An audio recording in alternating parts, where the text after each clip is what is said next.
Good evening, sir.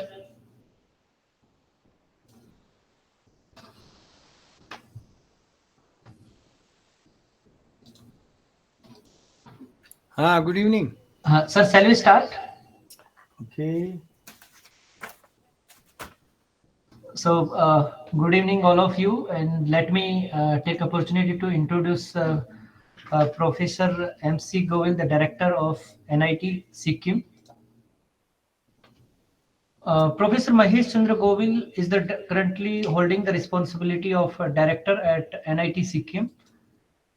Professor Govil holds a vast administrative and academic experience spanning over 30 years. He was the founding head of the Department of Computer Science and Engineering and Information Technology at MNIT Jaipur. He headed the department in various stints from in 1996 to 2016. He served as the founder principal of Government Women Engineering College Ajmer. Concurrently, he held the post of principal of Government Engineering College at Ajmer, Banswara and Bhilwara. He has also been the coordinator of IIIT Quota and Information Security Education and Awareness Program MHRD. He was also the director of Center for E-Governance Jaipur, where his responsibility comprised of creating industry-ready employable engineers, promoting placement activity and facilitating training in the state-of-art technologies. He has served in various capacities in several central and state government committees, including National Board of Accreditation and AICTE. Professor Govil has been a Senate member of MNIT Jaipur and served on the board of various reputed institutions and universities like Rajasthan Knowledge Corporation Limited, Secondary Education Rajasthan, University of Rajasthan Jaipur, JNV University Jodhpur, VMOU Quota, RTU Quota, Academic Advisory Committees, New Delhi, and various selection committee for faculty and staff. He has also been involved in various government project and research consultancy for MHRD, AICTE, Government of Rajasthan, and DST Jaipur. His humble side is reflected by projects for Learning Foundation India and Priyas, a vocational institute for mentally challenged children. He has contributed to the academy community in the shape of over more than 180 research articles and is a member of various professional bodies. Professor Govil obtained his PhD from IIT Roorkee. His area of specialization is real-time system. Other area of interest include cloud computing, software engineering, Internet of Things, parallel and distributed computing, and fault tolerance. He also received a recipient of many prestigious awards. So without further delay, I would like to invite Professor Govil sir. Sir, namaskar. Sir, hand over to you, sir.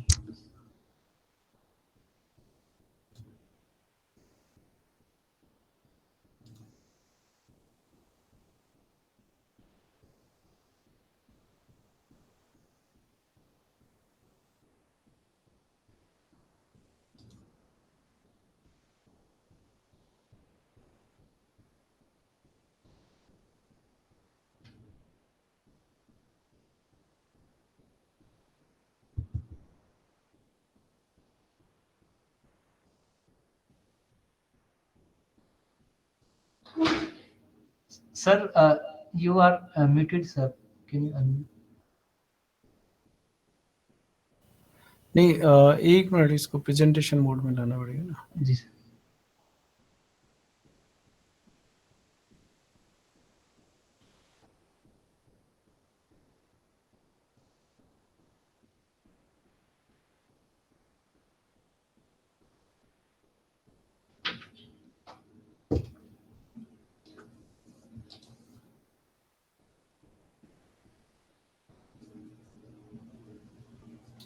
थोड़ा 100 में करेंगे क्योंकि visible नहीं होगा.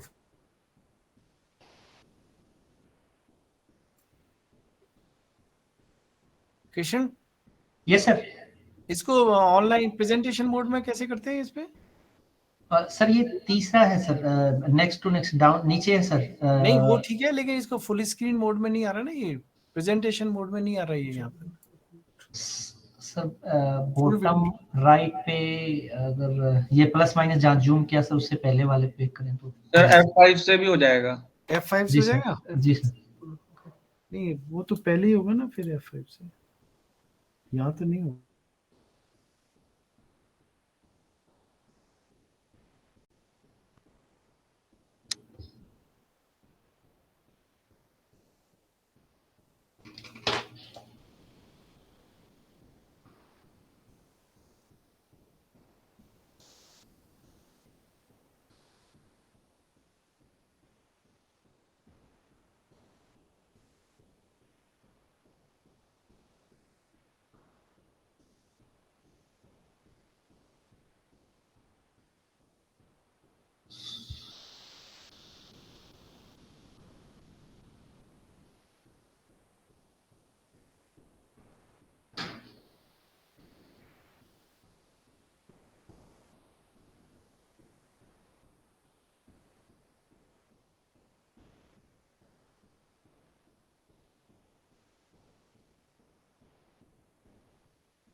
Hello,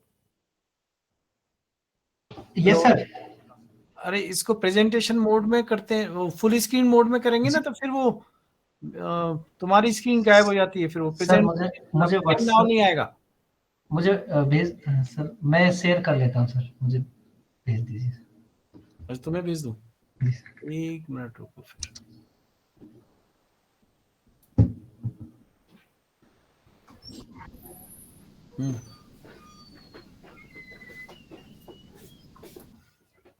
कहाँ गया?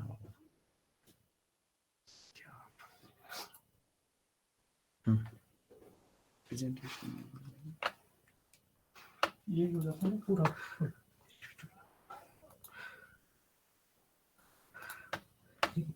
Full screen लेना है क्या? इसी में या sir share as a full screen will also work sir. 6 के नाम कर देंगे। नहीं तो इसको मेल कर दिया काम।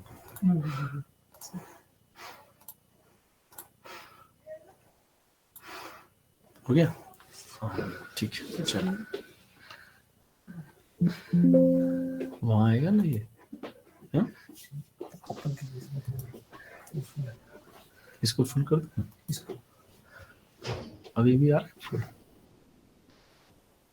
सर इसको ऑन कर रखना। किसको? होगा तो इसी से सर। हाँ sir. Okay, sorry for the delay.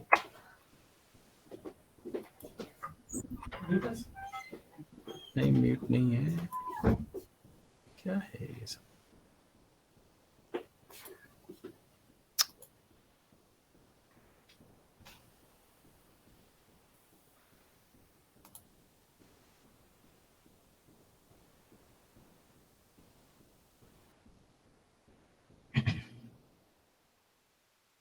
Okay, is it visible? Yes sir, it is visible. Yes, it is working. Fine. Yes, pardon me. Hello. So good evening to all of you. I believe that most of the participants are faculty. Yes sir, good evening sir. Yes, and I think we have a lots of workshops on this NEP earlier also. Okay. Anyway, we will discuss this again, and probably may discuss little bit of implementation. If any question is there, you may ask, right? So just an overview first, and I may cover little bit of the school education, because whenever we talk about this OBE, I think the school education becomes the part of higher education also. If we are not taking due care of the school education, we know that how much right, the difficulties we are facing in the higher education institutions. So we all know this policy has been announced in the 2020, right? And it is being said this is the best draft policy, and as per the UNESCO Sustainable Development Goal, the quality education is one of the important goal of. And it is also said this education for any country is the pillar of the society. So anyhow, the education has to be given a due credit. And we say right to education, the state shall provide free and compulsory education to all children of age from 6 to 14 years in such a manner as the state may by law determined. And now I think we all are aware of that the governments, state governments, as well as the central government is working, right, very aggressively to provide the education free of cost to the children, in especially school education. The fundamental principles, I think you might have gone through the policy. So it says recognizing, identifying, and fostering the unique capability of each and every student. And this becomes really a daunting task for all of us. Sometimes, as I said, when we talk about the outcome based education, and if we are not addressing the issues at the school level, which is a question mark in the Indian education system more, because most of the parents want the kids must move either to the medical or to the engineering education, and therefore, right, the choice or the willingness of the children is being set apart. So that is a really a big question, right? We have to give a opportunity to the kids to pursue their career where they are you can say the more talented or be willing to do that. So this is one question which need to be still answered by the society, right? Then according to the highest priority, achieving this literacy and numeracy, this is also the another question, because we have seen the large number of population is not going to the school, and they are lagging even in the fundamental or the primary education. So another important issue, flexibility, we have been discussing a lot many times, right? How much flexibility we can imbibe in the program structures at school level as well as the higher education level. That's again a debatable issue, and right, we all want to give more and more flexibility, right, within the programs.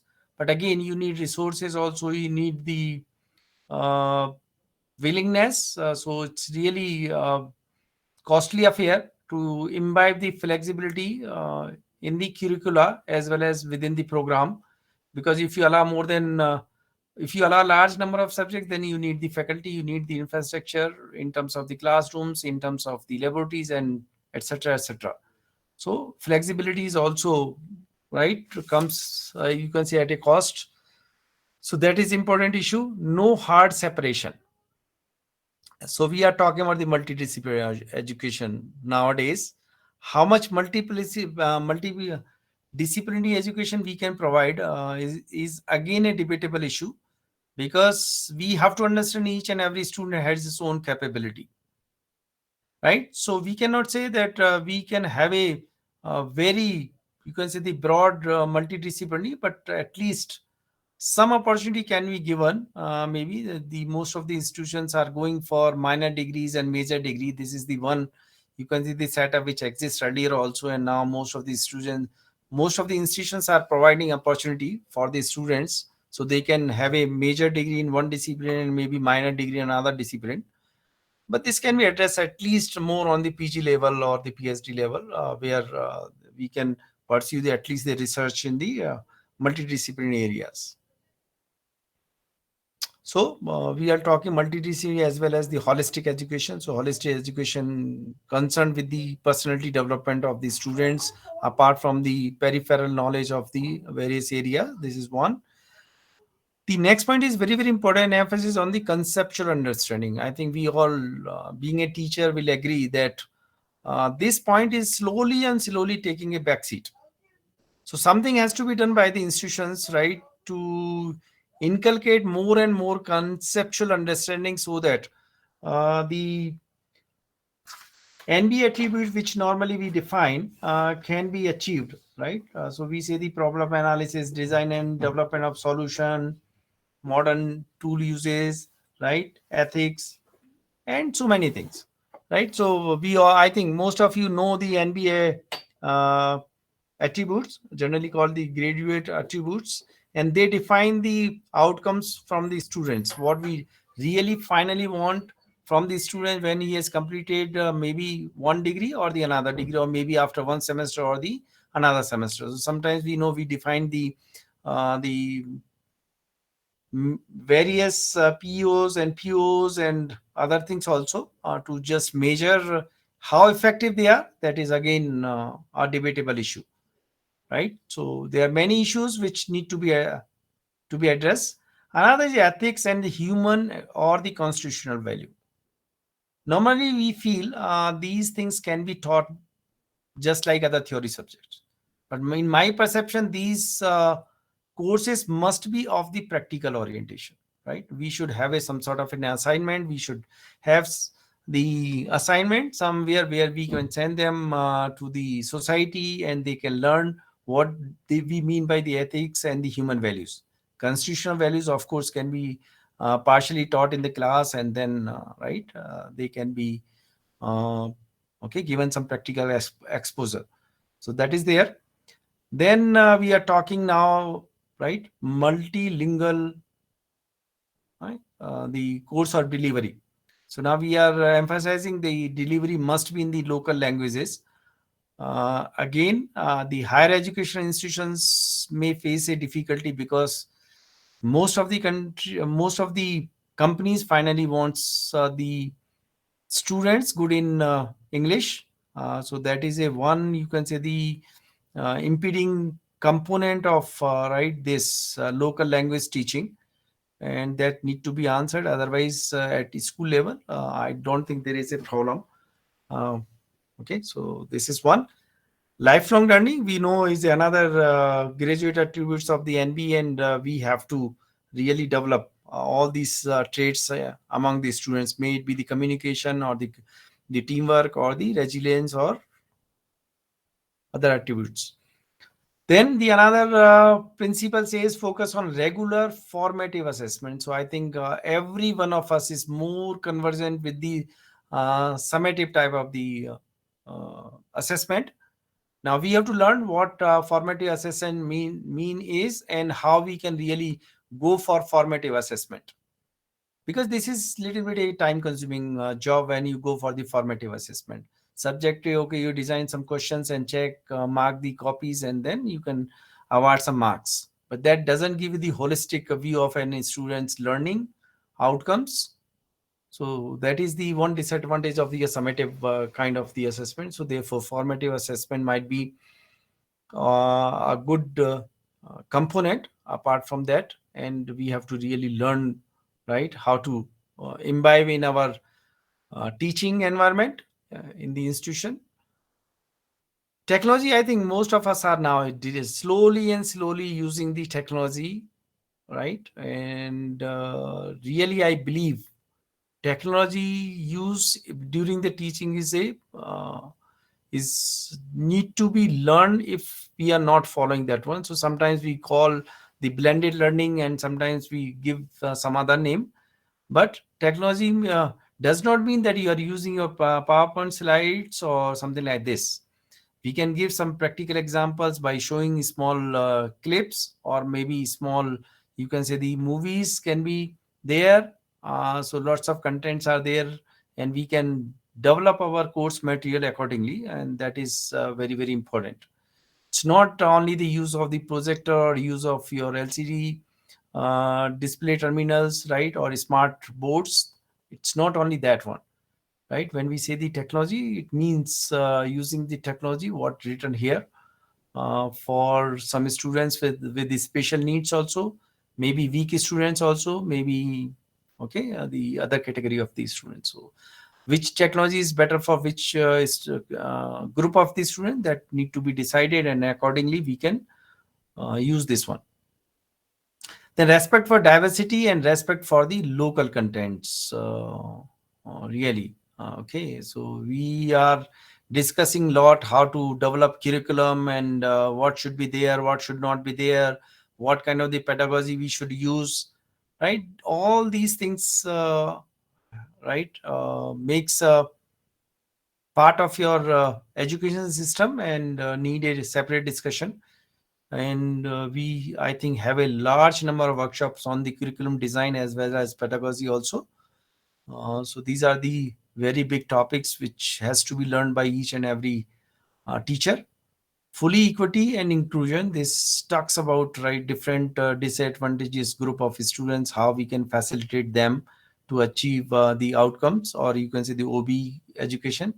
Synergy in curriculum across all level of education, right? So from early childhood and higher education. So again, when you talk about the OB, it always says that you have to chalk out a plan for each and every student from the beginning, right, to the end. And that's really not happening, especially in our country, because we are not have much association with the school education. So we only know the school have their own domain, we have our own domain, and we are really, there is no you can say program being chalked out as per the need of the students or as per the capability of the students. I think in time to come, with the use of maybe AI or maybe machine learning or maybe some other techniques, we might develop some systems where the need of each and every students can be determined, and a program or the education program for each and every students can be planned, and accordingly he can be given the education. So something will happen, because now the technology is developing, and we really hope this will happen.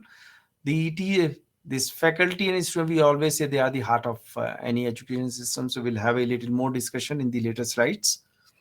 Then we say this light but tight regulatory framework. Here also we have to really think how really we can ensure that any regulatory body which is being designed, uh, now we have NBA for the higher education system, right? We have a boards and other systems for the school education, but really how effective they are, that has to be discussed, and the proper, you can say, the some performance parameter has to be designed, and accordingly your education system can be graded.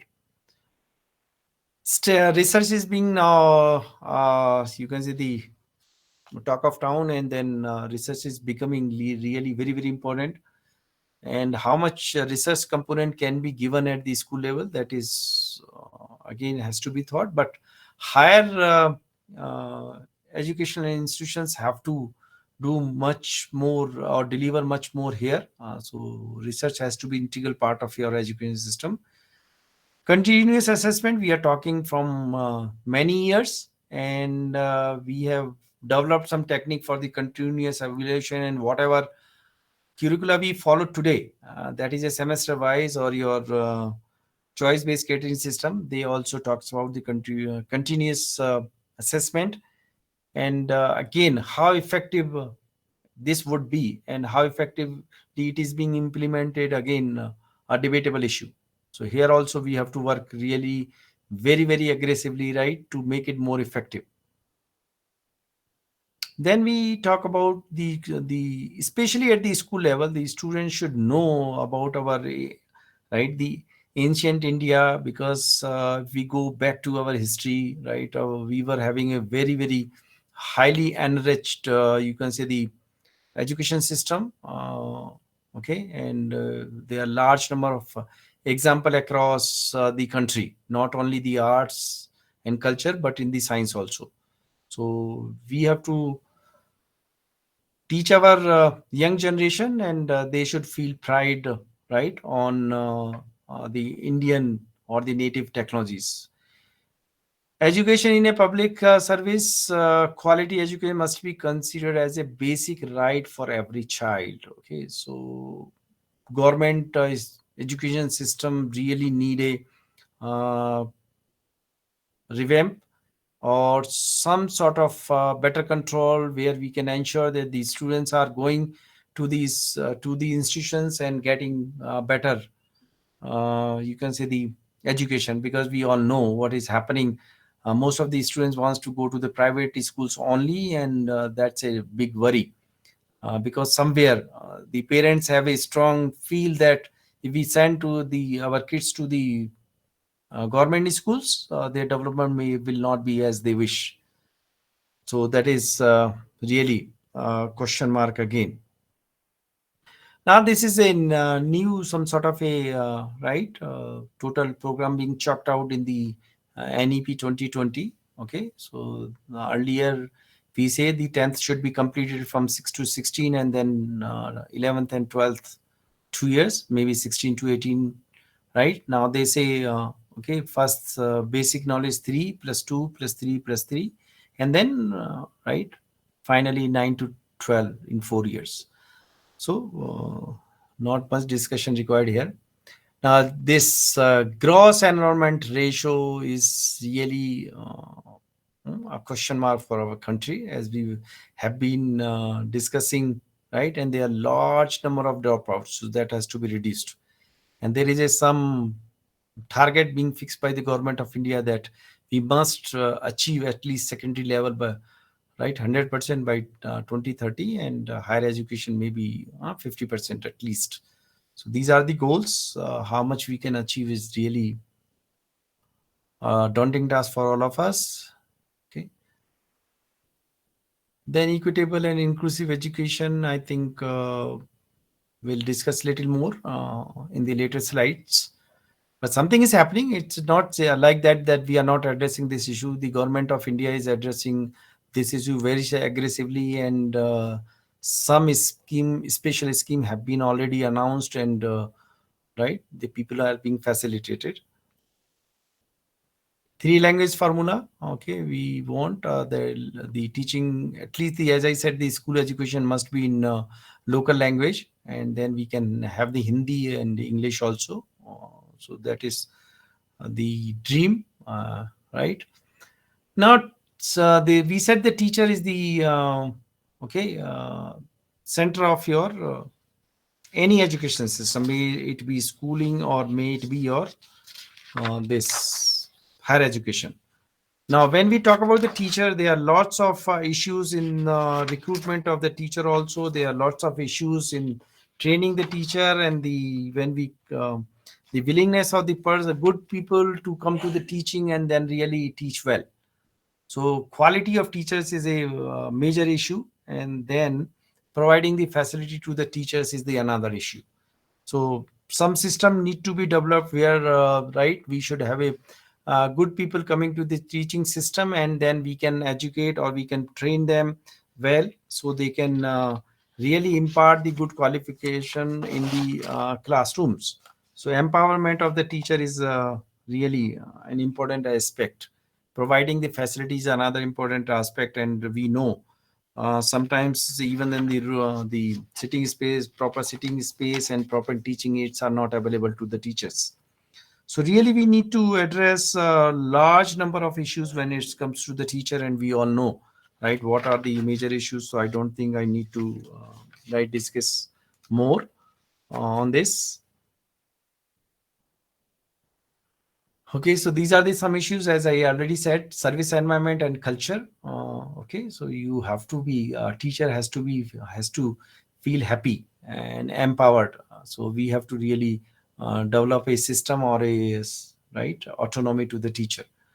Professional development, as I said, must be sent or compulsory training on new pedagogies or maybe new technologies. Okay, as per the need. Career management progression means the promotional avenues must be available, right? Professional standard for the teachers must be designed. Okay, so you should have some sort of a performance evaluation system for the teachers. And if you find the teachers are not up to the mark, then they should be trained well, right? And this is really something which need a special attention.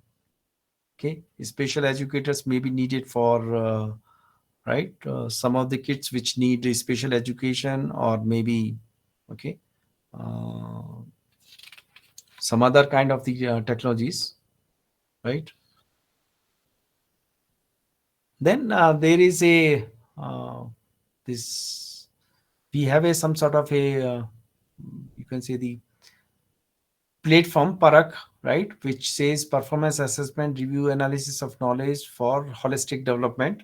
So here right, the Ministry of Education have something where you can right, assess the teachers, and then can you make use of rightly what we want from the teacher. But again, sometimes it becomes just a customary rather than the actual okay, performance evaluation of the person concerned who is teaching the classes. So this need something, okay. And as we said, we have to really revamp the whole education system, because education system in the school is more of a memorization rather than right, the learning based on the learning. And if you go on that, then you need a resources also, you need good teachers also. Sometimes you have a one teacher on 60 students or the 70 or 100 students, that is not going to right transform the this education system. So if it is a schooling system, I think on 10 students or maybe 15 students, there should be one teacher. So we can, whatever we are talking about, the formative assessment or right, something which really give the desired outcome as per whatever we defined in the outcome based education can be achieved. So finally, implementing all these things, I think, need a good resources. So that is the fundamental requirement. Sometimes when we go for the formative assessment, we must know what the rubrics are and how we can really make the rubrics.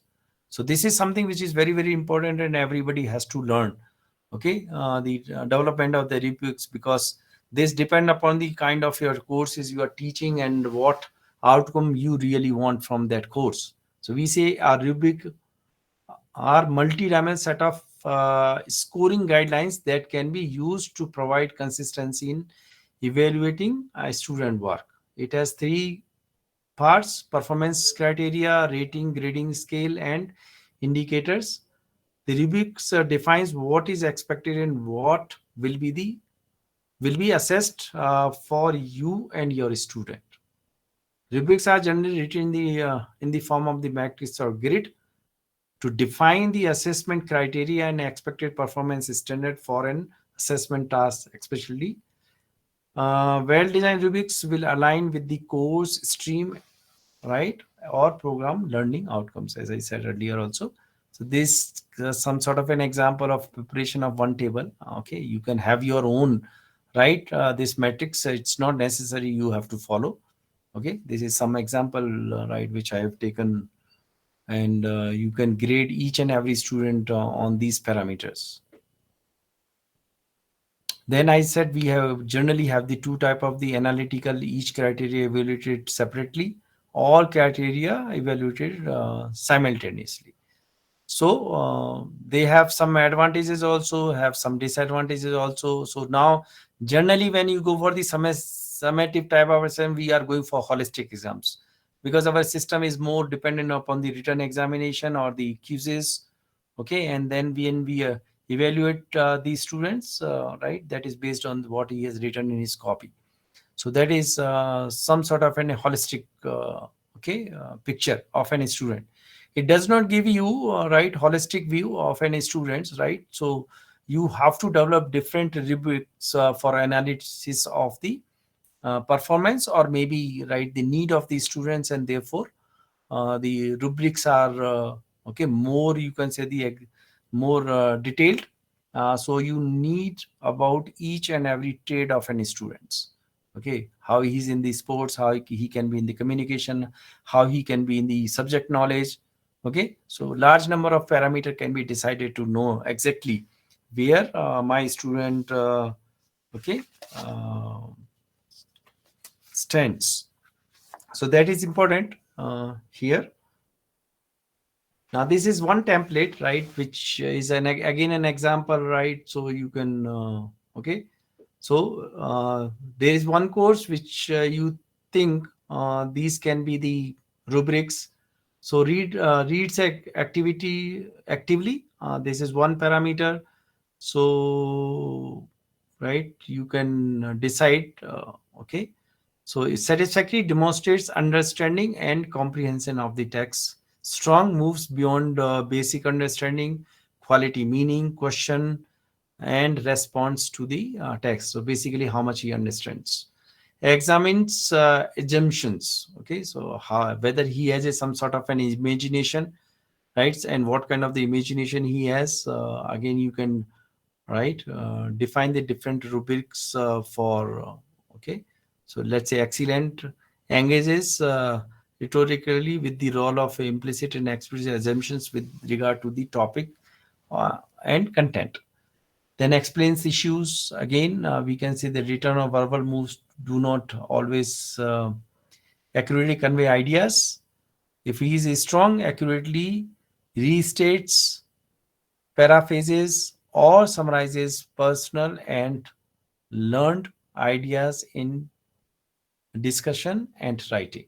Okay, so this is explanation of this understanding, and then we have development develops contents. Can he generate knowledge out of whatever he has read?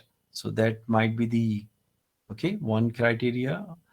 Assessed and organizes information. Student is able to match information need to be research process, use keywords, and done research questions.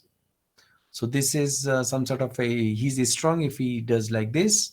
Otherwise, he's satisfied. Students able to match information, need to search tool and produce useful results. So similarly, you can have a different kind of okay outcomes defined here, and then how would you grade them? Right, we can do this. And this is some sort of a template for this. Demonstrate exceptional understanding of the material. All requirements are being met, and some are exceeded. So score is 4. So it depends how you design your question paper or your assignments and how you grade. So depending upon right your okay rubrics, you can grade him holistically. So this is again a very difficult task to define the rubrics for each and every syllabi, but once we practice, I think it will not be difficult later on. Earlier, really in beginning, we have to understand how to design the rubrics or the parameters for okay evaluating the understanding of some subject or some trait of the students. We always talk about the holistic development of the student. When you say the holistic development, I think it encompasses many right the learning parameters of any students. So it talks about your right formal courses. It talks about your co-curricular activities. It talks about your extracurricular activities, and all these has to be given due credit. And more important, when we talk about the holistic development, I think this cohesion between the stakeholder is very, very important. Sometimes parents think all responsibilities lies with the teachers. If you really want a holistic development, it will not happen that if it is being thought of that the responsibility lies with the teachers. I think everybody has to contribute, the teacher, the parent, the society, okay, and everyone, governments. So when you talk about the holistic development, we all know what holistic development is and what is being achieved and what the students should able to be delivered. But only question is how we really implement this holistic development in the system is a cumbersome task. Okay, you need the resources also, you need a willingness also, and sometimes the willingness is not there in the system. Okay, so that willingness and curiosity as well as the commitment is necessary if we really want, and I think the teachers must be empowered. Now what is happening in the system, if teacher is little harsh and then the people complaints and there are actions, right, and this really demotivates the teachers, and sometimes these things go take a backseat because we think that, right, okay, if somebody is not liking, why should I put my life in okay, some sort of a trouble. So I think the society have to understand the need and the requirements of the teacher, and they should understand, right. It's not a simple task, it's a really very very difficult task for the teacher or the faculty, okay, to imbibe some sort of a discipline within the students and really make the students to learn. It's not simple that by telling the students, okay, now you can learn this and you have to learn, and they will follow your instructions. We all are having a good experience of okay, very very long time. The other issues which need to be addressed right at the school level, the monitoring is very very important. Policy making is another important aspect for the school education. The diversity of the curricula is the another important aspect of the students. One state follow something, another state follow something, right, and there's so much of sometimes discussion on the contents which you imbibe within the subjects also. So I think uh, holistically that need to be thought of, right, in a broad prospects, and whatever is good for the students, I think we should right, follow that one. We have already said now public schooling system is really becoming a question mark for all of us, and we really don't want to send our kids. Something need to be done, right? We can ensure the quality delivery within these public schooling schools, and lot of work is being required here. So may technology helps, right, in ensuring the monitoring and supervision of the public schools, where quality can be ensured, and it is being also ensured that the kids going through there, they really okay, learning something, to ensure that all school follow certain minimal professional and quality standards. Okay, so I said we have to really sit down, and every state has to work in cohesion. What we really wants from our kids, and right, how much they can learn and how much we can really impart. Both are important. Sometimes we design the curricula, it is beyond the capability of the students. We all know that a student can be divided 4 5 categories. So the learning outcomes can be different for the different group of students, because there might be very very intelligent students, there might be some weak students, okay, there might be some average students. And what we are doing now, one, okay, suit to fit to all. So that is, I think we have to understand that one curricula may not be fit to all students, or one teaching skills is not fit to all students. I think we have to really think and devise a system where we can ensure that the students should not be burdened, and at the same time they should learn okay, the contents we really wish. Now I think this NTA is happening, most of us know now, this time all universities conducted this NTA, and admission was through this NTA, and we were also the part of conducting this common test.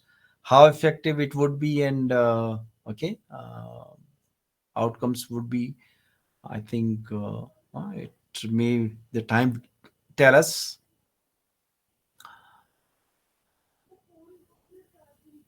This is another dream, I think, which can really not difficult one with the present technologies. I think we are in the era of this AI and machine learning, and we know the okay, the companies, as well as our researchers, as well as our many organizations are working very, very aggressively on these issues.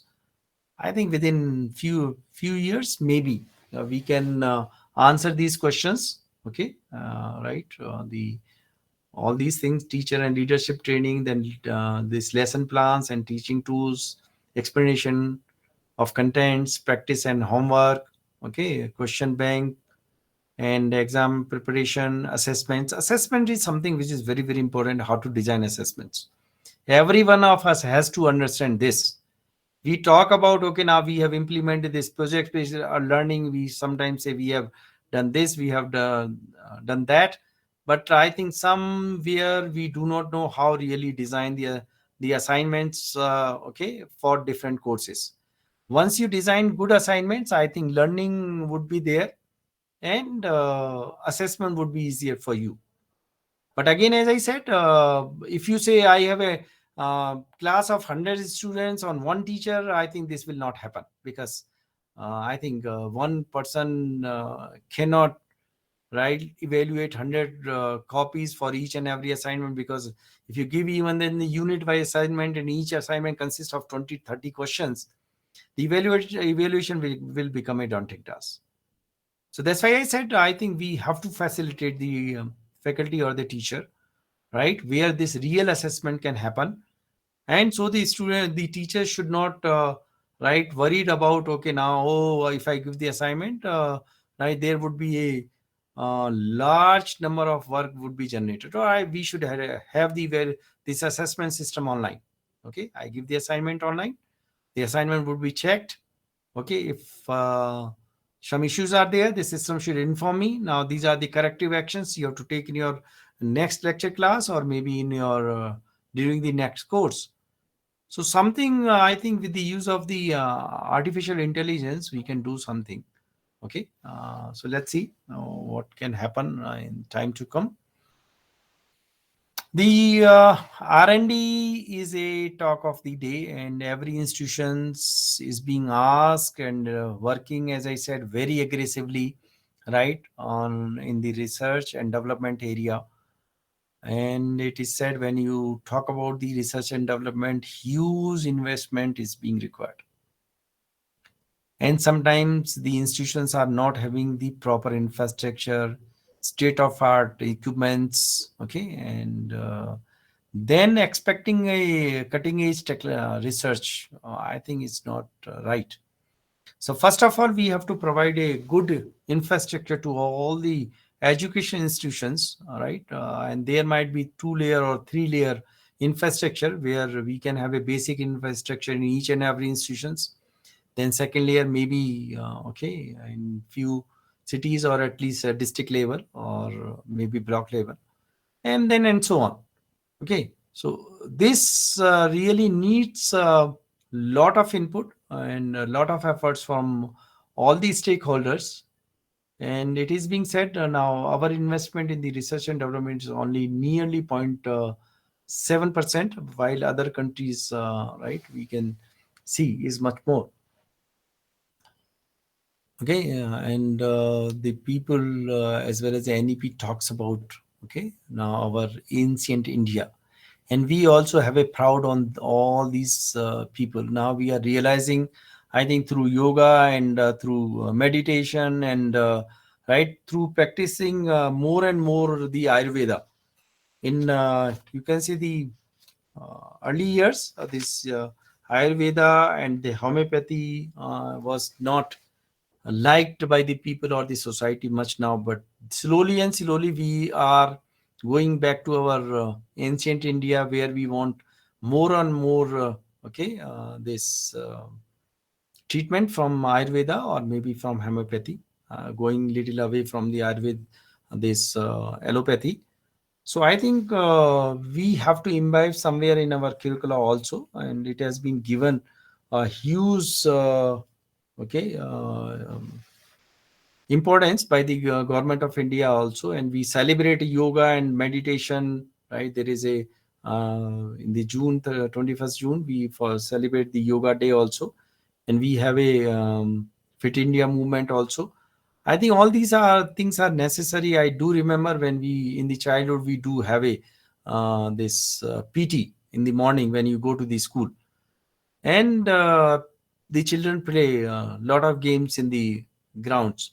But now I think the burden of the teaching is increasing, especially from 6th to 12th, and the kids are not getting time, especially these entrance examination for the engineering and medical is becoming really a burden on the students.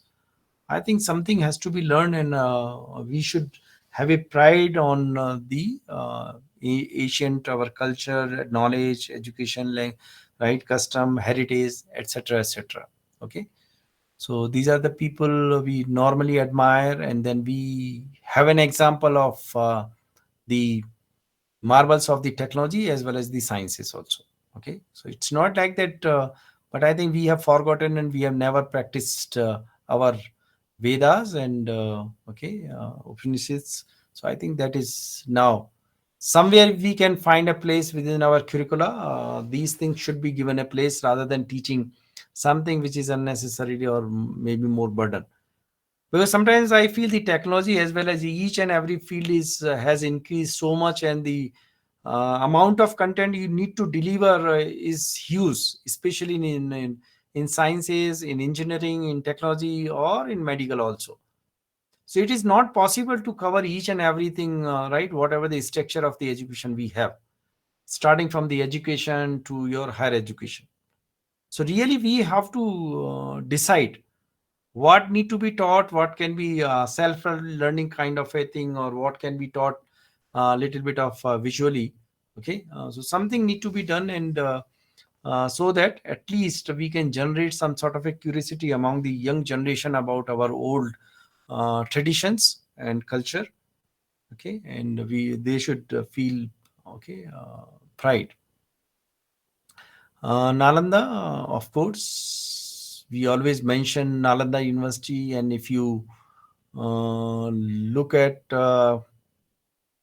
there is a very good serial, this Chanak, right, where it has been shown, right, what kind of the education they have in Nalanda. It was truly multidisciplinary, but probably it was easier for them because the technology was not developed as today. Okay, so today providing multidisciplinary education is not simple. You have to really decide, okay, what kind of multidisciplinary education we really can provide. So as I said, the content or the curriculum design becomes a very, very important aspects in this direction. Then we have a lot many people whom example we generally give. Okay, and they have not been given so much credit earlier because we have been under the rule of Mughals earlier, and then under the rule of British, and they always have taken not only our wealth but our knowledge also. So I think we should not fear, and we should more and more advertise ourselves. We people generally in India do not advertise ourselves. Okay, so I think we have to learn, right? Okay, so you have to be more vocal about your achievements, about your research, about your development, everything. We should not feel shy. Okay, now I have done this. What the other people will think? Let them think whatever they wish, but I must present myself whatever I have done. Okay, and I think that thing we have to learn. Sometimes we say the student doesn't ask questions in the classrooms, and that culture is also missing. So something have to be done to inculcate these values, because learning can happen only when they ask questions. Okay, and I think this need to be given a due credit. So I think research we have said much, and we everybody agree now research is necessary to right inculcate the creativity, research, creativity or innovation among the students. Okay, and fundamental knowledge, as we have said earlier, the conceptual knowledge is equally important if you go for uh, good research or the product development. Now the Honorable Prime Minister is asking us for the Atmanirbhar Bharat, and we have to develop an ecosystem where the players can come freely here, and they can really set up good industries, and right, can provide a good platform for the research. Of course, we know that we the in the whole world, as far as the question of IT comes, we are the pioneers and we are the masters of IT. I think that there is no doubt. But our honorable Prime Minister wants that the more and more technology should be developed within the India, so that we can say these are the indigenous technology, and whatever the benefit comes out of those technologies should come to the country rather than going to the other countries. Because if we look at the USA or we look at other country, right, whatever being good work is being done, I think it is the credit goes more to Indians rather than any other country. So we all know our power, we all know our capability. I think some environment or some right systems have to be developed where really we can achieve what we want from the research and development within the institutions. Right, figures, the investment is of course is very small when it comes to the research and development. But at the same time, we have to understand, because we are a large country with a population of 140 crores. Okay, so the government has a priority to provide the basic need to the people, and sometimes it becomes difficult to support the other things. But at least we can work hard, okay, and do well, so our GDP can grow, and we can provide more and more funds for the research and development also. So I think we have a more responsibility being an Institute of Higher Learning. And we all know that the Nation Research Foundation have been established, and nearly 50,000 crores have been announced by the government of India, and the people can really have the projects under this scheme. Higher education, we all know, play an important role, right? And we want that we have to develop a sustainable economy. We want to develop the sustainable livelihood. So for all these things, I think the education beyond 12th is very, very important. And we talk about the holistic individual, right? And then we talk about the skills, values, and many things. So sustainable livelihood is a very, very important thing.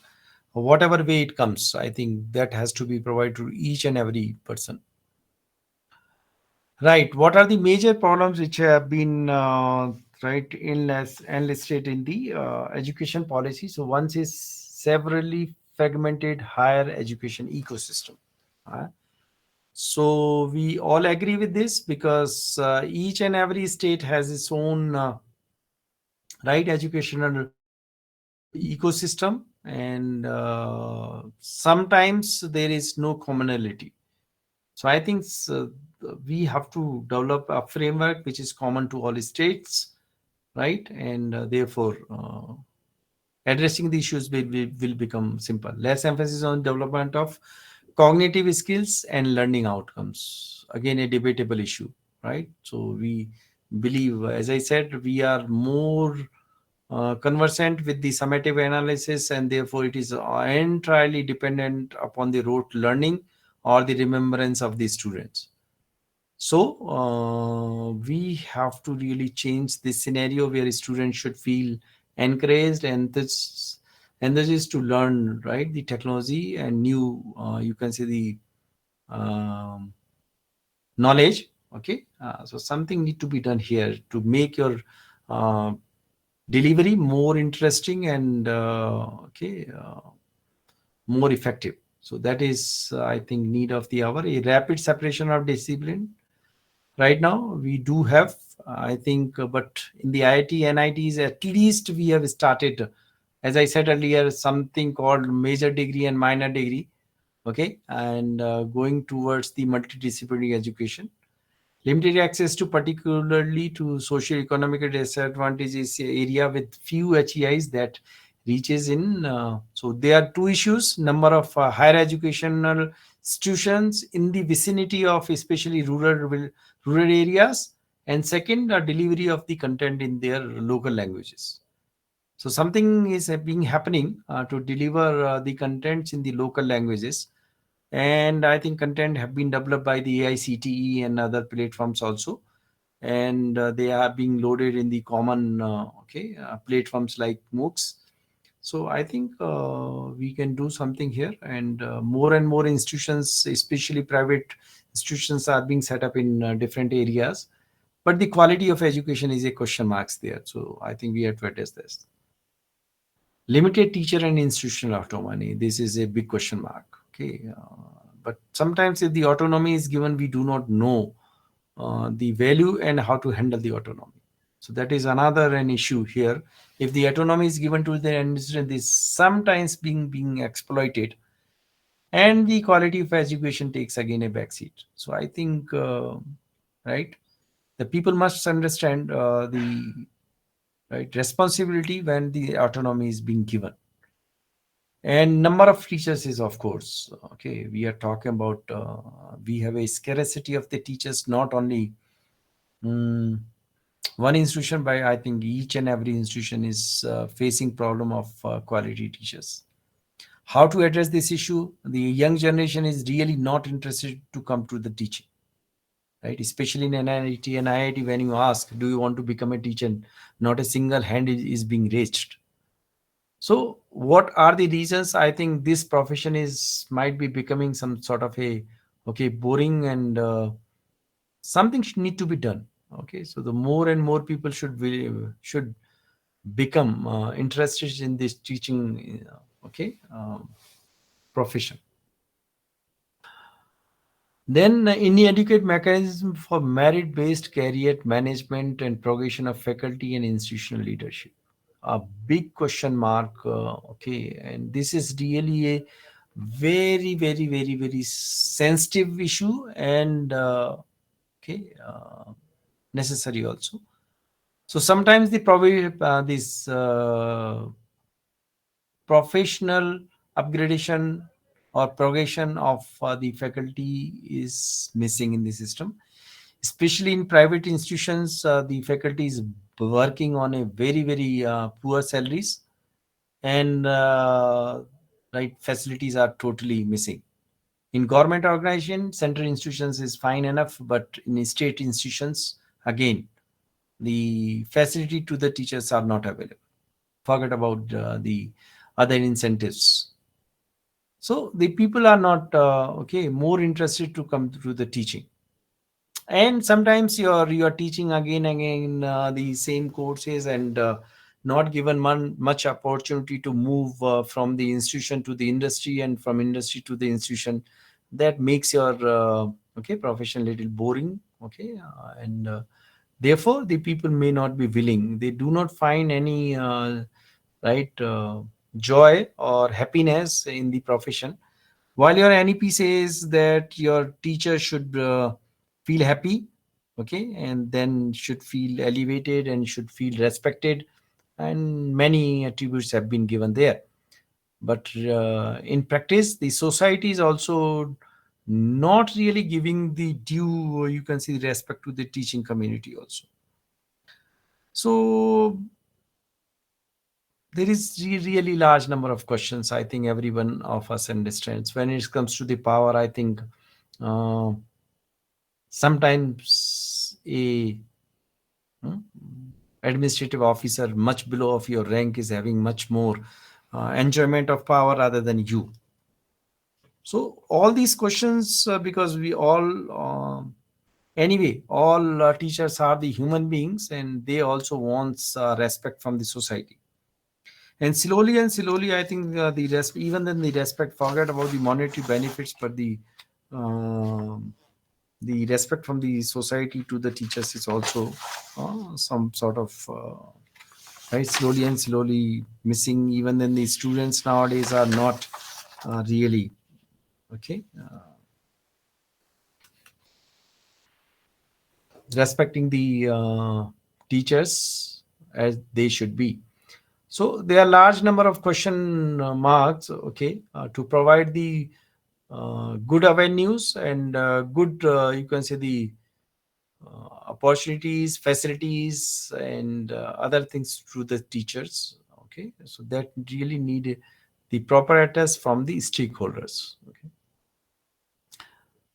When it comes to the research, sometimes, okay, really a very, very, very, very serious question here.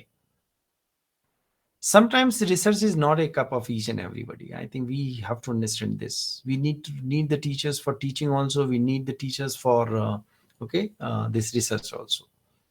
So I think some sort of a evaluation should be done based on the interest of a particular teacher. Of course, research is very important. If we do not do the research, I think, again, as I said, your education system will become bore and will not be productive. So for making your education system productive, I think research should be given due weightage. What level the research and institution can do, it is up to the institutions, right? But the facility need to be provided for this. Then suboptimal governance and leadership in HEI. So head of the institution makes a big difference, right, in the progress of the institution.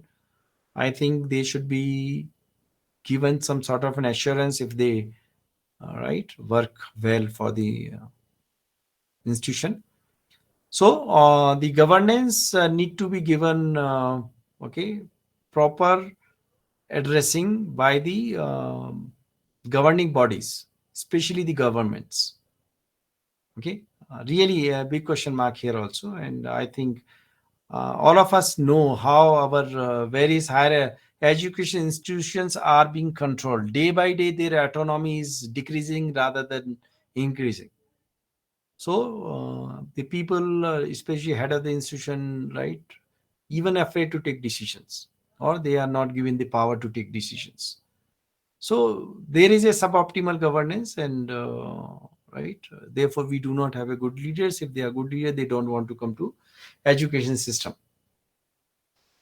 Large affiliating university resulting low standard of undergraduate education system. So we bind most of the institution to one university, and the monitoring just becomes a regular practice for them. So there is really no regular monitoring or supervision of the education as such. So this is another issue. And what we want basically this. So one, it says moving towards the higher education system consists of a large multidisciplinary education. So large is important here. Why large is important here? If I have a large universities, then I have a number of disciplines. Okay. So some of them might be from sciences, some of them might be arts, some of them might be from sports, some of them might be engineering or medical. So each and every trade is there in your university. If each and every trade is there in your university, right, then the student can choose the courses from the different disciplines. So it becomes really easy to implement the multidisciplinary education. So I think there is a time where we can merge the different discipline, different institutions having different kind of the education system in one. So the student can have the choice what we wish in the NEP 2020. And delivery, as we said, local and Indian languages. I think wherever it is possible and good for us, I think we must go for. This is true that if you deliver your contents in the local language or the language in which the student have done their schooling, it really becomes very easy to digest the content and really learn more. And when we deliver in other language, really sometimes very, very difficult, or initial years of your college education, it really becomes very difficult to understand. Okay. And again, we sometimes the learning is not happening as we wish. So delivery is important, right? How much delivery we can do in local and how much delivery we can do in the English language, that is again a question mark. But at least I think some subject can be delivered and the student can be motivated to learn the English language and Hindi language, that is there, because these are the need of the system today. Tomorrow it might be possible that if we provide the job, right, in the local or within the India, then we can say, okay, now we do not need the English education, we can deliver only in the local or Indian languages.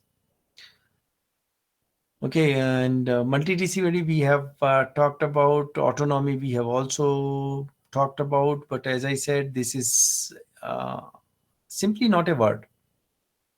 It comes with lots of responsibility at the institutions, right? So we have to understand what autonomy means is, and how really autonomy is to be exercised. So exercising the autonomy is really very, very important, and each and every stakeholder has to deliver their role properly. If one stakeholder is not delivering his role or her role, right, the autonomy becomes dysfunctional, and really we do not achieve the outcome which is being set for the autonomy. Revamping curricula, pedagogy, assessment, student support for enhancing student experiences. Curriculum design, it is, as I said, is important in the school level equally or more important at the higher educational institutions. And we really learn, I will emphasize, sometimes I have seen in some universities the course content is equivalent to nearly 4 subjects. I don't know who designs and what he thinks that how the student in the initial year can digest so much. So curriculum designing is really an art, and has to be given due weightage. And sometimes I feel the content must be designed by a faculty or a teacher who has at least taught a subject or the that particular area at least 3 to 4 times. So he understands that how much time I need really to cover this much. And then you can really decide how much I can deliver in 30 lectures or the 40 lectures. Sometimes we take a book and from the index we write the topics, right? And when you deliver in the class, either it is a suboptimal delivery, or the student feels so much of burden, and right, the real outcomes which you have or the course outcome which you have defined really have no meaning. Okay, that is only on paper. Pedagogy equally important. Each and every teacher has to be taught how to teach in a class, how to use various tools. So proper training periodically should be given. Okay, assessment is important, and formative and summative both. And again, right here, the assignment designing is very, very important. Or task which you want to give to the teacher, to the students, is very, very important. And then it comes how you evaluate. Okay. Then reaffirming the integrity of faculty, institutional leadership position through merit appointments and career progression based on teaching, research, and services. I think we have discussed a lot on this. NRF, we have discussed governance. We talk about the independent boards. Okay. But once the board gives the recommendations, how really serious we are in implementing, okay, and how really we are serious to measure the outcomes, how serious we are to provide the funding, right, to implement the recommendations, especially infrastructure, faculty, and maybe other support. Okay, so this each and every institutions really have to do some sort of a SWOT analysis and really have to see what to do, right? And then we talk about the right, this will take lead later on, equity and inclusion, right? Light but tight, it says regulatory board, but we know how the regulatory boards are working. Okay, may it be NB or may it be your this I think what this university ranking system they have. So really a serious question mark on this. Whatever the outcomes we have designed and how they are being measured and what reality is, okay, we always have a big concern about the quality of education, especially right in private education institutions. I am not saying the everything is good in the government sector, but especially in private institutions, barring few good universities, I think it's really pathetic.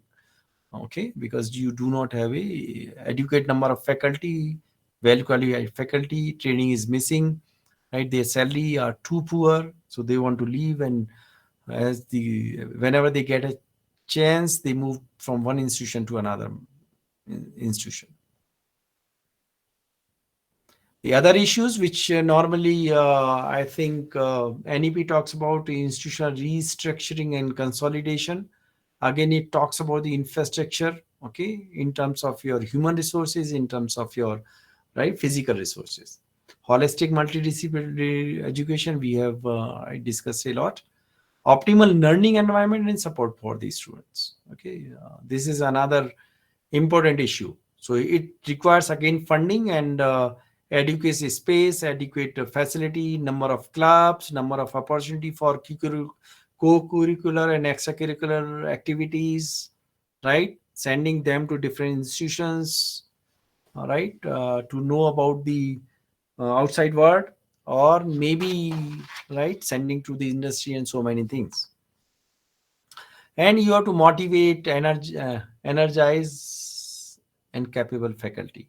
Okay, so I think very important issue faculty which we have discussed. How you will empower your faculty.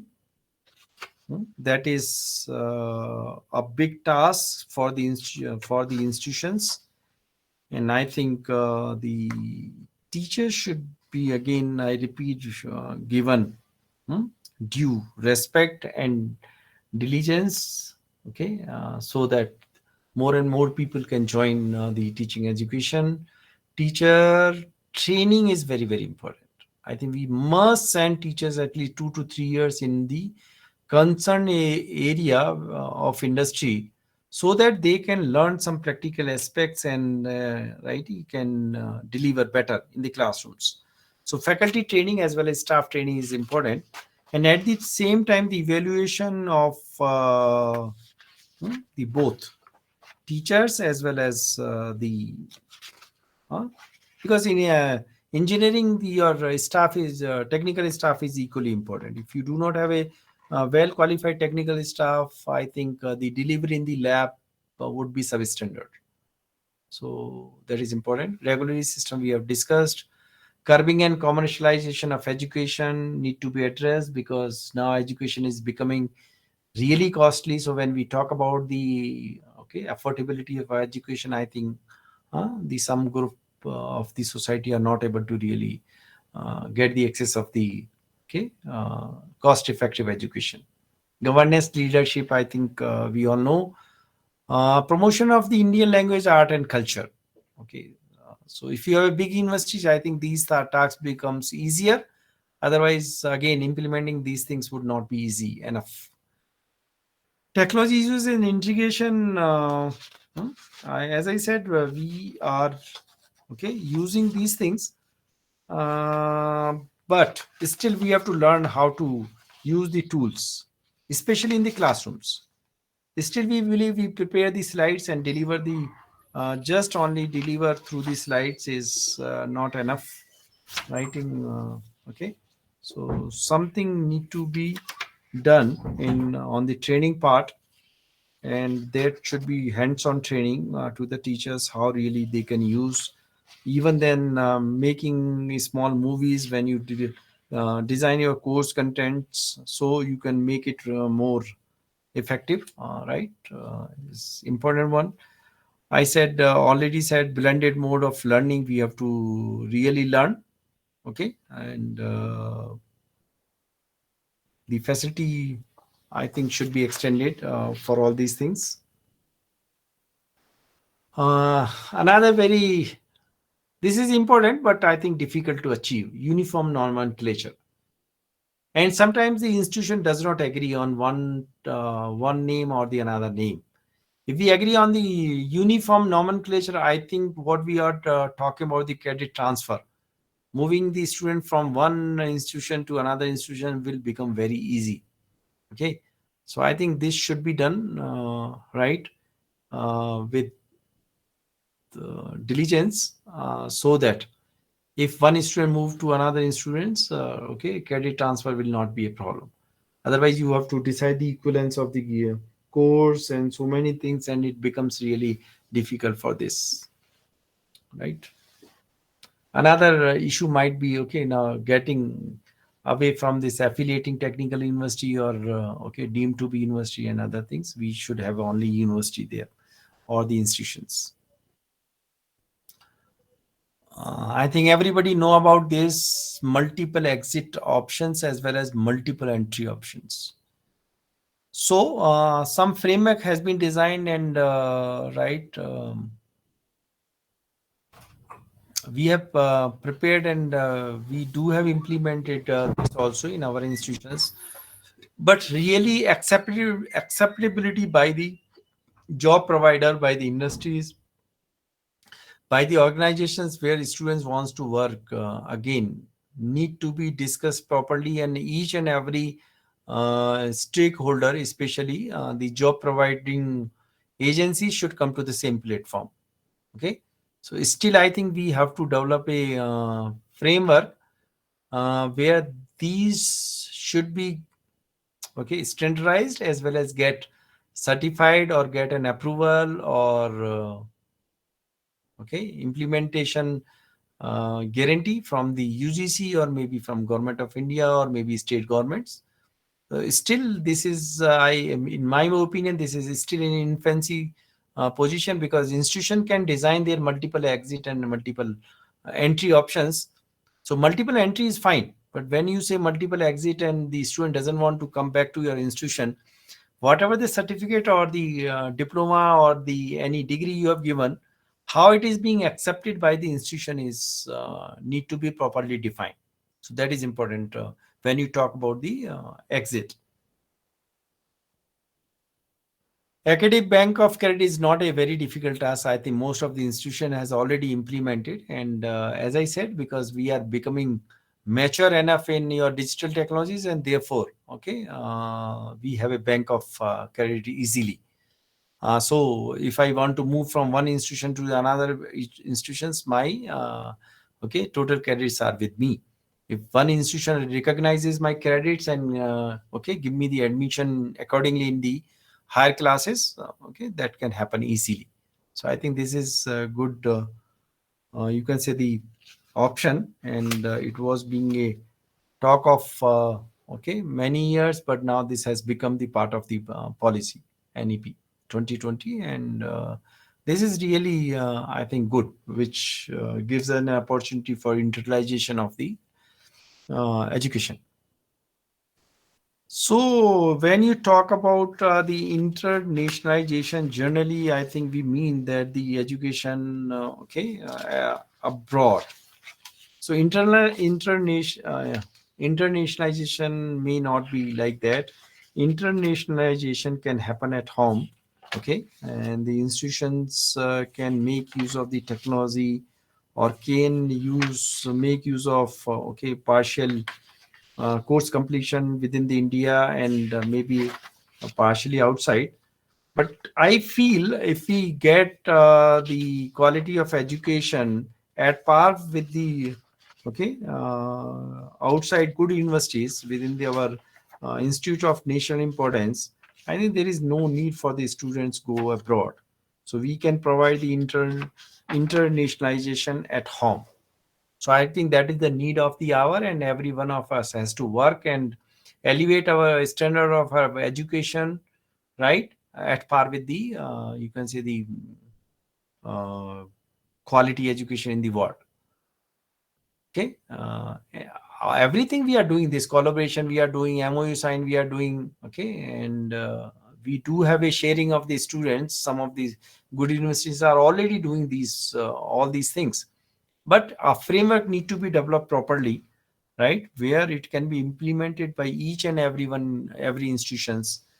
Okay, so more and more students can get the opportunity to get the benefit of this internationalization at home. Okay, so we talk about the right, India should become the Vishwa Guru again, and we all have to work in tandem and right, achieve this dream of Vishwa Guru again. Now, vocational education is becoming very, very important because it says 12th five-year plan estimated that only very small percentage of the Indian workforce in the age group of 19 to 24% receive formal vocational education, whereas in countries like USA, Germany, South Korea, the percentage is really very, very high. And educational vocational education framework has been developed long back by the this AICT also, UGC also, and I think Labor Ministry also, and they were working very aggressively.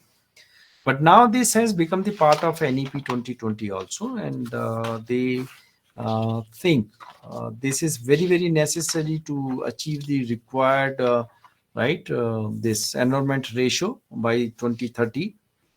And a framework has been developed where they have defined how much right, the credit points or the number of hours of delivery and what level of equivalence with the formal education system we can assign. Okay, so I'll give you some glimpses. Still the people are working on this. So vocational education is perceived to be inferior to mainstream education and meant largely for students who are unable to cope with the later.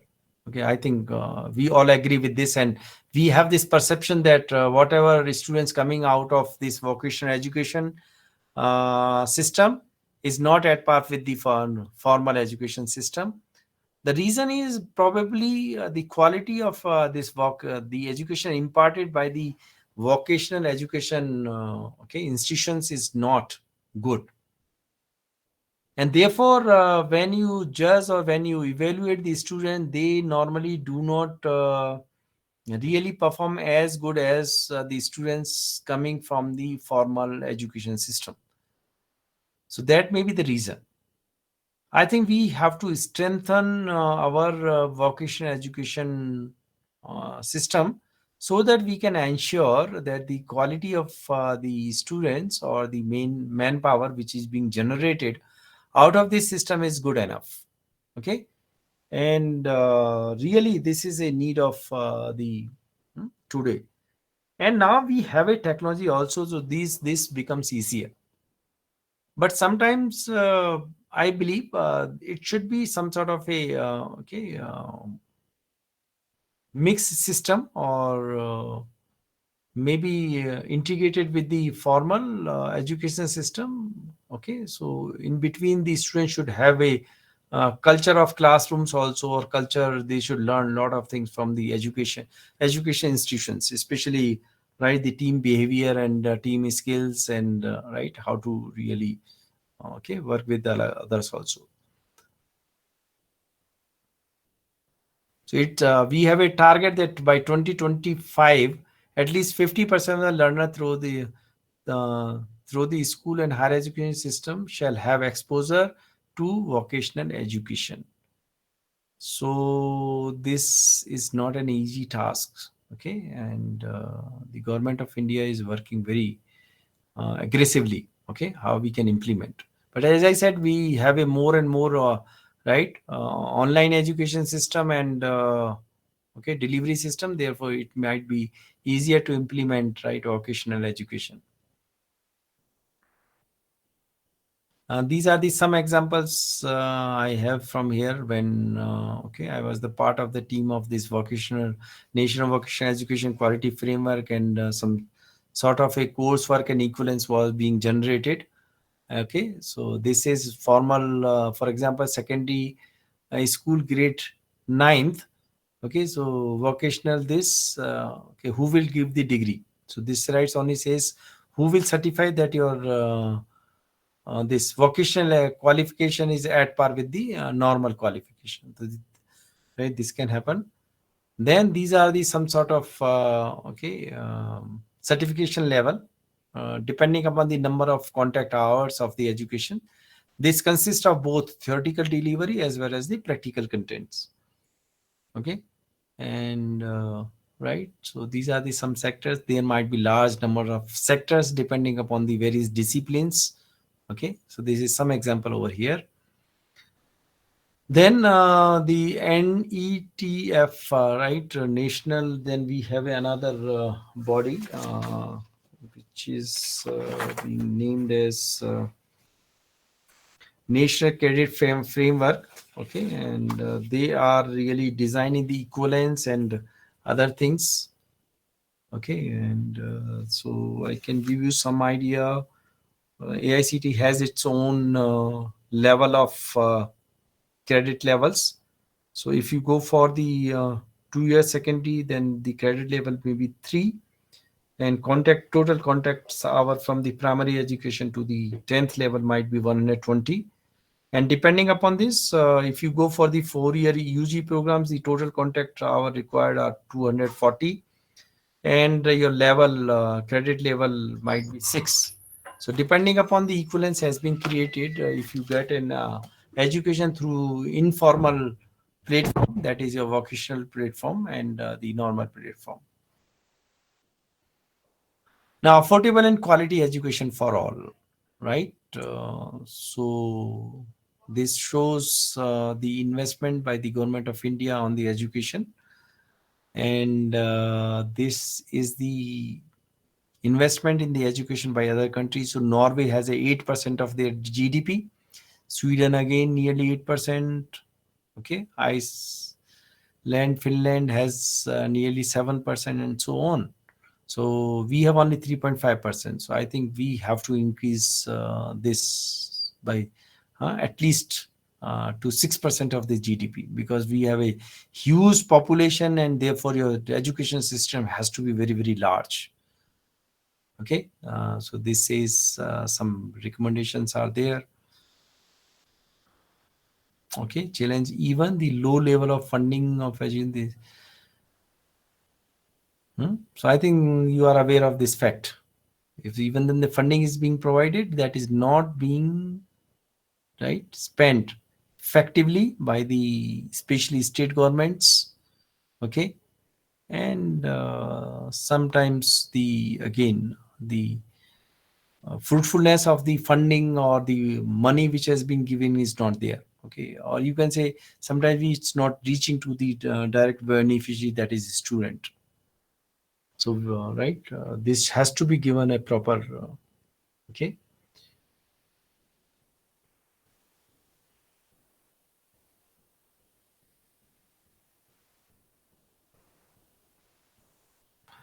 Most of the issues I think we have already discussed, nothing more. So this is some sort of a summarization which is common. Okay, and therefore now we will discuss this equity and inclusion in higher education. So some of the steps has been taken by the government are there.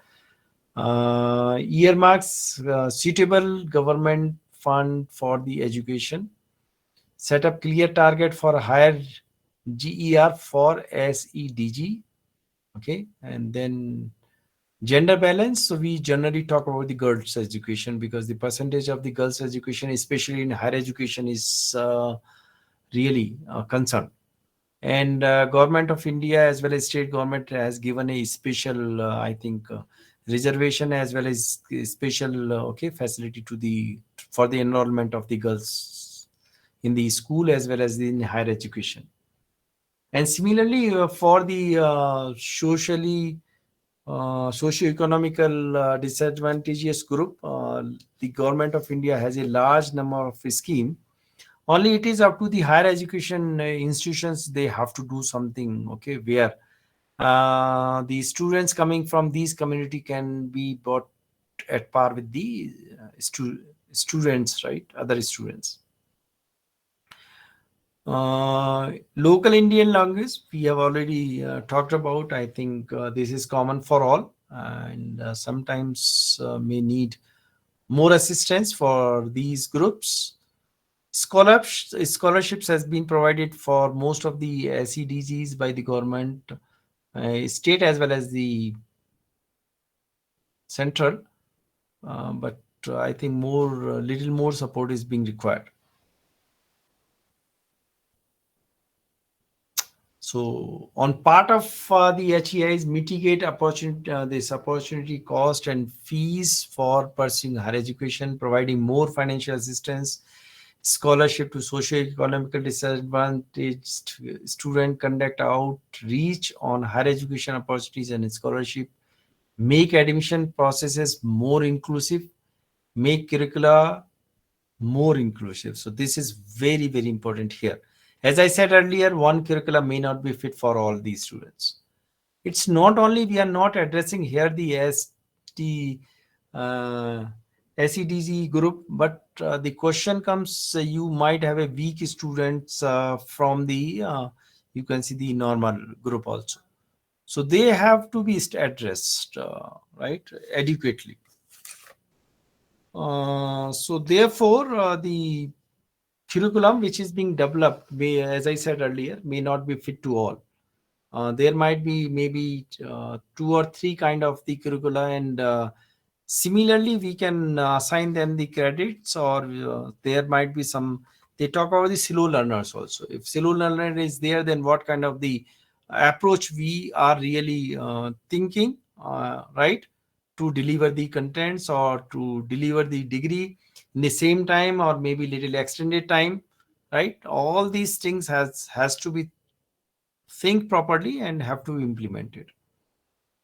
Employability potential, of course, you have to not only develop the technical skills, but the soft skills are equally important. I think every institution is working very, very hard to develop the soft skills within the institutions. Somebody might be having the professional development courses, or some might have personality development courses, but both are important here. Develop more degree courses taught in Indian language, and this thing I think is fine. There are more points here. I think this especially this Divyang students, of course, there are directions from the government of India that you have to provide a this environment to the students where they can access the facilities easily. So that is always there. Then we talk about the counseling. We talk about the so many things. We talk about no ragging also, no harassment, no discrimination. All these things are there. So I think it is up to the HEIs how they plan and how they make a strategy to implement all these points. Okay, now on summarization, the implementation is the most difficult task of this NEP 2020, right?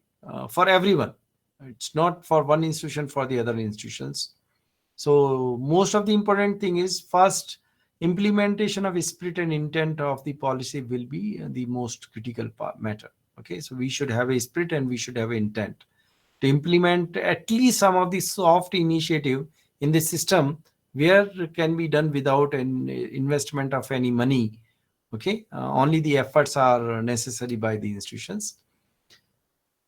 Policy initiative in the phased manner. Policy points several steps, each of which requires previous steps to be implemented successfully. Okay, so it talks about right, each and every objective of the NEP 2020 which has been given, because the draft which has been developed says it is being developed or the outcome of the rich heritage of ancient and eternal Indian knowledge and thoughts, right? And that has guided through Gyan, Pragya, and you can say the Satya, pursuit of knowledge, wisdom, and truth. So this NEP 2020 imbibes all the objectives or the requirements of an education system, which really means to increase the learning level as well as the learning outcome of the students. And therefore, implementation becomes equally difficult and important also.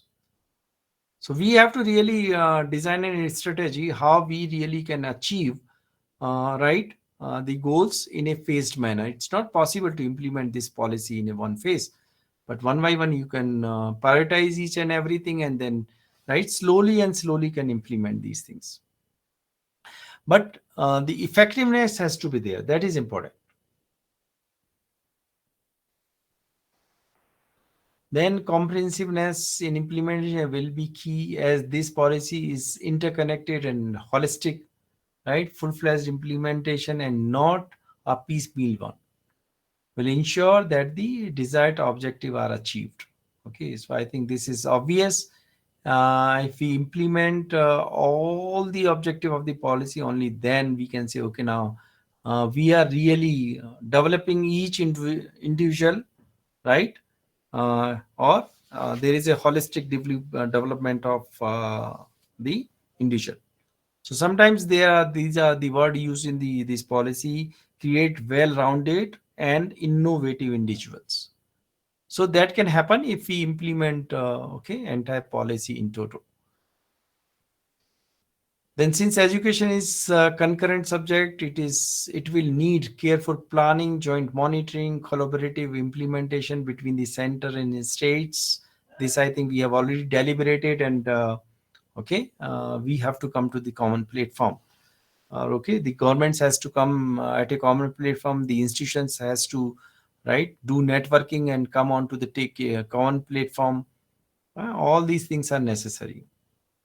Resources, very important. Okay, all right. So resources we have already discussed. We need human as well as financial resources. Okay, so if you have a adequate financing from the organizations, then developing infrastructure is not a difficult one. But only thing, we have to ensure that the infrastructure, whatever we have developed, is being fully utilized. And therefore, probably the NEP 2020 talks about the large universities, not small ones. Because if they are the small ones, then investment becomes really a difficult task. And there would be a lot of duplicacy of the costly resources. So that is important here. I think, therefore, thereby we can see in abroad, the size of the universities are normally very, very, because they are the private universities, right? And they have a student enrollment maybe 50,000 or 1 lakh or something like this. So their education becomes cost effective, and they can provide a good infrastructure to the students, because government funding in the higher education systems is normally not as good as in India. So we have to realize this thing. The resources are very costly nowadays, and then developing the resources is very difficult.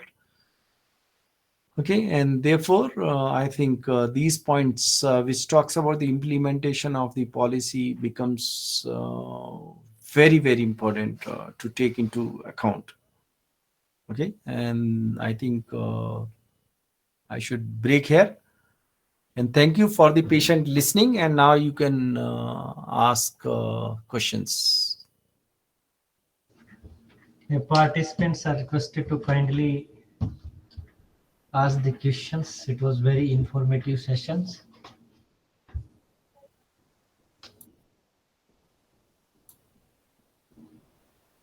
Any questions? Kindly.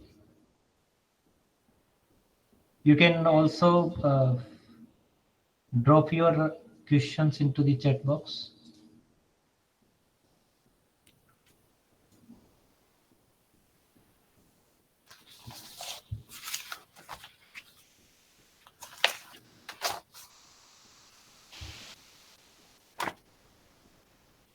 Sir, I think no questions from the audience. That is the real problem.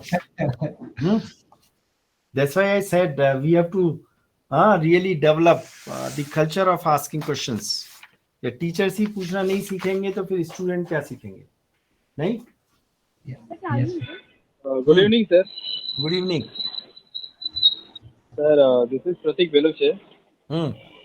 Just wanted to ask one question that a lot of things I've discussed till now by you. Hmm. If you can just let us know how to like deliver at this such a big platform, like using the technology, using the different types of instruments while teaching, how to conduct our lectures with a person with Which disability. subject you are teaching? Basically, Normally, I'm from the hotel management background. you are from the hotel management. Okay. So Yes. normally when you Uh, talk about the blended mode of learning, right? Normally what we no, do, we, sorry, sir. yeah. Sorry, sir. Sorry to disturb you, but like how to relate it to the student who is having some disability, like learning disability.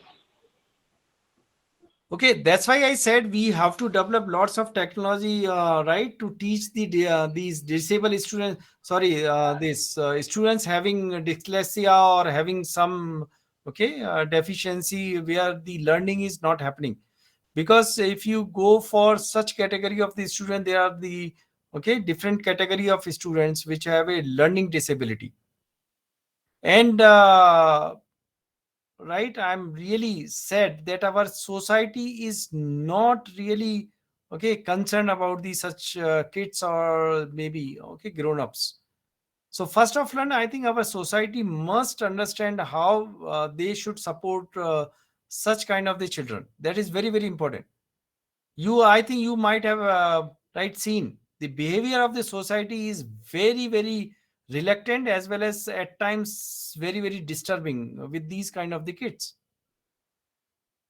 And most of us, even the educated people, are not really supporting these kind of the kids also. I have visited one of the school right here, the hearing impaired ones. The resources which are available there was not adequate. Okay, they people were not having even the computers over there. Right? We celebrate so many. Right? We celebrate the day this disability day also. But how much the society is really supporting? Can't the nearby society can provide few computers to that center? So we shy away from our own responsibility, right? We are not working very aggressively on the technologies which can help these kids to learn and understand. I think this is the responsibility of the student of higher learning to develop the contents, to develop the technology, right? Where they can use them and can learn. Okay. Okay, sir. Okay. Thank you.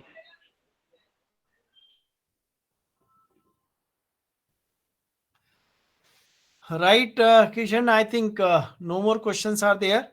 Uh, Sir, yes, sir. hmm, Hello. yes. Yes, sir. So I think no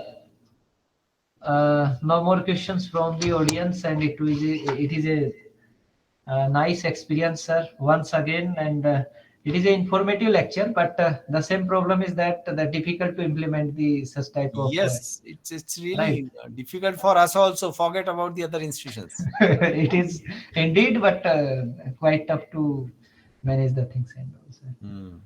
Yes, sir. So thank you very much, sir. Thank you. Thank you. Namaskar. Okay. Can I log out now? Yes, sir. Please, sir. Please. Okay. Thank you Thank, so Thank much. you, sir. thank, thank. Thank you so much, sir, for a wonderful session.